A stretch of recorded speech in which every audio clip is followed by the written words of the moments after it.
Live from WTVO Rockford and your home team. Eyewitness News at 5 starts now. A ruling on an officer-involved shooting that took place a few months ago. The Winnebago County State's attorney releases a decision. Rockford Airport is set to implement a special program. It makes those with invisible disabilities feel seen. And the largest state-line school district started classes today. From students to parents, there's a lot of excitement for the new school year. Good evening, I'm Mimi Murphy. Eric Wilson is off tonight. The officers who shot and killed a man outside Hard Rock Rockford Casino will not face charges. Winnebago County State's Attorney Jay Hanley made that announcement earlier today. The shooting happened back on May 28th. Police were called around 8:30 for reports of a man with a gun. When officers arrived, they found the suspect, Bradley Tompkins, in the parking lot near the entrance of the casino. The 51-year-old pointed a gun at his head, fired a shot into the air, then lowered his gun toward officers. That's when police opened fire. 2 Rockford police officers and 1 Winnebago County Sheriff's deputy were involved. Tompkins was taken to a local hospital but died weeks later. The Winnebago-Boone County Integrity Task Force handled the investigation. You can read Hanley's full decision at mystateline.com.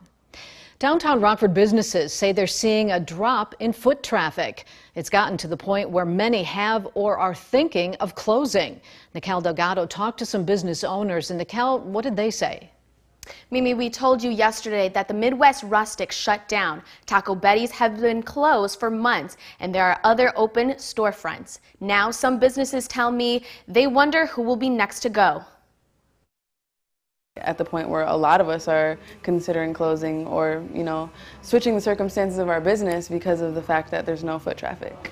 Indigo is a small boutique on East State Street in downtown Rockford. Owner Evangelina Jimenez says after COVID, business was booming, but recently she realized she would have to pivot in order to stay open. Pretty much at the point of either closing, just taking the L and closing it, or minimizing the retail and opening up the nail shop and doing lashes and doing the things that I was doing elsewhere. Evangelina tells me a drop in foot traffic means she'll have to keep evolving. It's the same story over at Arch Rockford. Lead esthetician Andrea Kemp says they've had to add new services to bring in new clients. And since people aren't coming in off the street, they rely on social media. As far as foot traffic goes, it hasn't really affected us at all.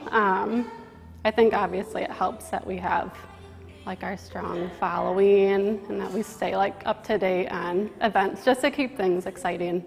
Other businesses say downtown looks like a ghost town some days. Evangelina points out the varying business hours between shops. Either stay on the same hours or, help each other do events or whatever. But yeah, we definitely need to come together and work it all out so we can progress because it's at a stopping point right now. Evangelina believes if people don't start investing and shopping downtown, she's worried there won't be anything left but empty storefronts. Pretty much our entire block is under a huge transformation. I don't know who's going to be open and who's going to be closed by Stroll on State, that's for sure. Indigo, Arch of Rockford, and other businesses want to encourage people to shop downtown Rockford so all the unique shops can stay for good. Mimi? All right, thanks, Nikel. Chicago is the latest city to be sent a group of migrants from Texas. A bus carrying 60 undocumented immigrants arrived at Union Station Wednesday night. Texas Governor Greg Abbott has already sent buses of migrants to Washington, D.C. and New York. He argues migrants are overrunning Texas border towns and should be sent to sanctuary cities with more resources to help them. Chicago has a welcoming city ordinance, which Abbott cites as a reason he selected the city. Chicago Mayor Lori Lightfoot's office calls Abbott's move racist and shameful, but says the city stands ready to help the migrants. Abbott's expulsion program reportedly has cost Texas $12 million. Rockford's airport has joined the Global Sunflower Program. It helps identify passengers that may need a bit of extra time because of a hidden disability. Hidden disabilities can be physical, mental, or neurological conditions that limit or challenge a person's movements, senses, or activities, but are not obvious to others. RFD will provide a green sunflower pin to any passenger who requests one, to identify themselves as someone with a hidden disability. An airport spokesperson says it will help them from a customer service aspect. It allows us the opportunity to help the people that need some additional help, whether it's just with directions, whether it's quiet time, early boarding, late boarding. It alerts our employees to say, take some extra time with us. They may or they may not need it, but it gives us that update. Currently, 164 airports around the globe are Sunflower members. Local artists bring some color to downtown Rockford. It's part of the Rockford Area Arts Council's Art for Impact initiative. 4 large industrial steel doors have been set up in Davis Park. Artists submitted their ideas to fill the space using the theme, You Belong Here.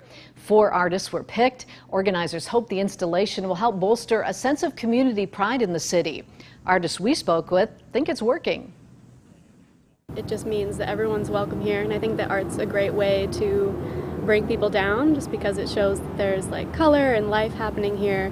Whenever you have public artwork somewhere, people just generally become happier around it somehow, like they just do. You know, it just makes you, it just brightens your day. I agree, and it shows there's love and care being put into different neighborhoods where you usually see an old paint-peeled wall. There's fresh art, you know. The artists will be at work through the Labor Day weekend.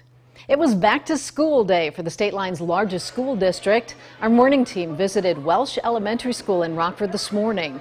We caught up with the kids as they sat down for breakfast. Some of the students were a little nervous, while others were excited to get back into the classroom. One dad we spoke with can relate. Anxious to get them in school, learning new things, get them going. I look forward to it. You know, I plan, all summer for this. I get them dressed up, reading with them through the summer. So it's pretty easy. But I think, most people who, less fortunate, you know what I mean, especially kids don't have their dad around, it's probably a little bit different. And if you're counting down, there's only 10 months until next summer break. President Biden addresses the nation tonight. Coming up, more on his speech and how he views the midterm elections. And coming up at 6, we're getting you ready for the holiday weekend. A look at road closures for the Rockford Labor Day Parade and how to plan ahead for a popular time to travel.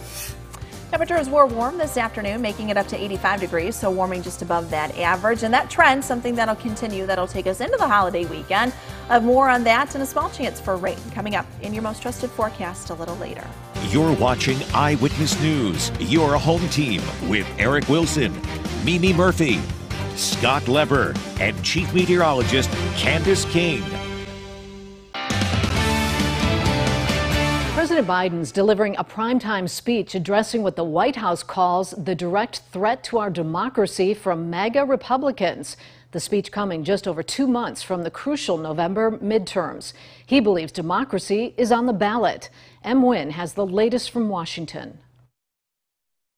A battle for the soul of the nation, tonight's theme for President Joe Biden's primetime address, one that defined his 2020 presidential campaign when he set out to defeat then-President Donald Trump. Biden at Independence Hall in Philadelphia, just 10 weeks from the midterm elections, using his speech to denounce extremism from supporters of the former president, calling them a, quote, direct threat to our democracy, according to the White House. It comes after Biden accused Republicans of embracing semi-fascism by following Trump. The MAGA Republicans don't just threaten our personal rights and economic security. They're a threat to our very democracy. They refuse to accept the will of the people. They embrace political violence. Despite Biden embracing a more combative tone against Trump and his supporters, a White House official argues the speech will not be a political one, nor focused on Trump's legal battles over the FBI raid on his Mar-a-Lago home. We need to save the core values of our country.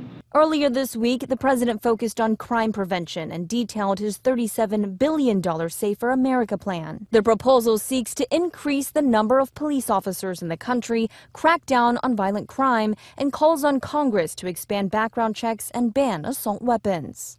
Imagine being a parent, not just losing a child, but not being able to physically identify the child or the adult, because they've literally been blown apart. Meanwhile, House Republican leader Kevin McCarthy speaking in Biden's hometown of Scranton, Pennsylvania, in a pre-buttal speech to talk about record high inflation and what he called the Democrats' harmful policies. Biden's trip is the second of 3 to the battleground state of Pennsylvania in just 1 week. Trump is also planning a rally there this weekend. Em Nguyen, ABC News, Washington. Well, it may be September, but the summer temperatures are still here. Candace tells us how the weather looks for the long holiday weekend. That's coming up in the forecast next.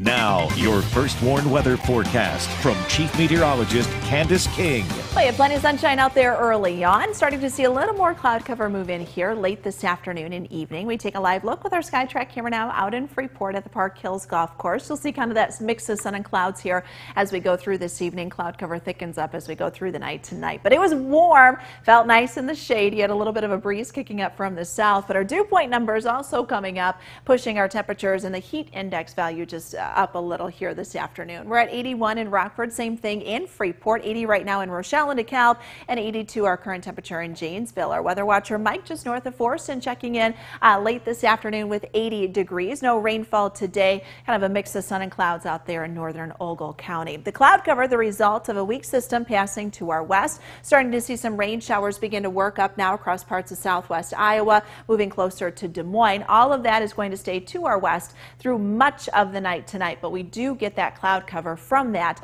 as we go through the overnight and then into tomorrow. So tomorrow morning going to be a little more on the cloudy side than what we've had these last couple of mornings. As I mentioned, the breeze kicking up from the south, anywhere from 10 up to 20 miles per hour. It's been a little gusty today, but we maintain that southerly wind here. The combination of the cloud cover, the southerly wind, and the higher moisture will keep our temperatures in the mid and upper 60s versus the 50s that we've woken up to here these last couple of mornings. And it also feels a little more muggy out there. Notice those dew point temperatures climbing as well. So that moisture going up, eventually that is going to lead to a couple of showers and a few thunderstorms once we get into the weekend. So here we go with Futurecast. Notice with that southerly wind, cloud cover moves in. We stay cloudy through the night tonight. You wake up tomorrow morning, not going to completely rule out the potential for a quick light shower or two west of a line from Monroe out to Freeport. That is a possibility over far northwest Illinois, but nothing that would be widespread. Watch what happens though as we look towards the afternoon. As some drier air kind of wraps in the mid-level of the atmosphere, we begin to see that cloud cover kind of break apart. So I think we get more sunshine for tomorrow afternoon. That will bring our temperatures up, especially where we're able to clear out some of that sun early on. You keep with the cloud cover a little longer, temperatures may be held down. Still, it's going to be warm and it is going to feel muggy for tomorrow. We've got our Friday night football games. I think those are going to be fine. Watching a cold front though come in from the northwest during the day on Saturday. Still warm start to our Saturday morning. We'll stay mostly dry. Here comes that cold front as it does. A couple of showers and a few thunderstorms will be possible towards the afternoon. This should begin to decrease in coverage once we get into tomorrow evening. I know we've got Rodney Atkins and Justin Moore coming out to the Rivet Stadium here Saturday night, so we'll watch that early on, maybe a couple of lingering showers, but once we get towards about 7, 8 o'clock, things should be drying out, and then we should stay dry for the rest of our holiday weekend. 67, that's where we head for the night tonight. Clouds will continue to thicken, a milder night. Winds will stay from the south. It does get a little windy tomorrow afternoon. That southerly wind gusting in at about 25 miles per hour, but up to 87 for the afternoon. The heat index will be up just a bit. Longer range outlook here as we look a little further into September. Well, it doesn't look like we're going to be cooling off anytime soon. In fact, higher probability for those above average temperatures. That'll carry us into at least maybe the first week and a half here of the month. Temperatures in the lower 80s as we look into next week. All right, thanks, Candace. It's going to be a big night in DeKalb. The NIU Huskies will kick off their football season against Eastern Illinois. Scott will join us live from there with a preview next. Now sports with Sports Director Scott Leber. NIU Husky football makes its return here tonight in DeKalb with a primetime matchup and an in-state game. The Huskies will be hosting Eastern Illinois, the Panthers. This is a series that dates back to 1902, and this will be the 39th matchup of this series. This is going to be a much anticipated season for the Huskies. They're, of course, coming off a MAC championship last season, and they had the vast majority of their team returning.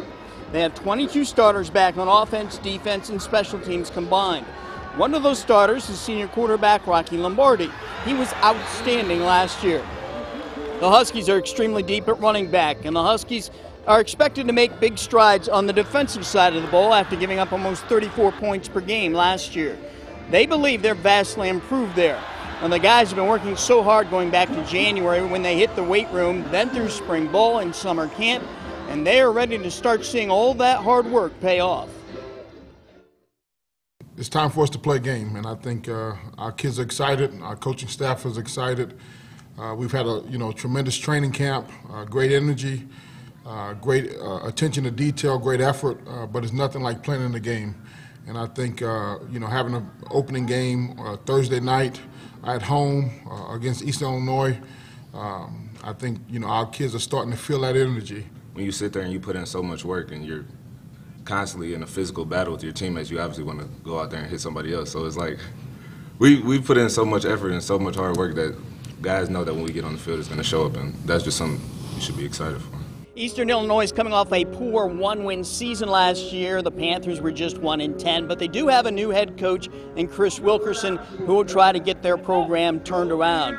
The NIU Huskies love playing these in-state games, and Coach Hammock says he'd like to see them play more of them. We would love to have an opportunity to play some bigger in-state schools. It should go both ways, in my opinion. So spread the wealth around. I don't control those things, obviously, but I think playing state schools and the rivalries and the camaraderie and all the kids that played each other at different levels, I think those things is what make college football special.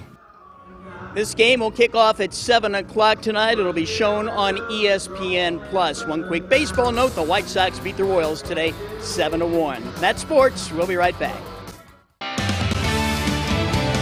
The First Warning Interactive Radar brought to us by Rockford Auto Glass and More. Things will stay quiet for us. Little cloud cover out there this evening. Temperatures fairly mild in the mid-60s for most. We will start to see a couple of showers kind of move in once we get into the start of the weekend, but for most of tomorrow, we are expected to stay dry. It'll be warm and a little humid tomorrow afternoon. High temperatures up around 87. We'll see the numbers drop back, but we see in the 80s. Could warm up again by the end of next week. All right, thanks, Candace, and thanks for joining us. Have a good evening.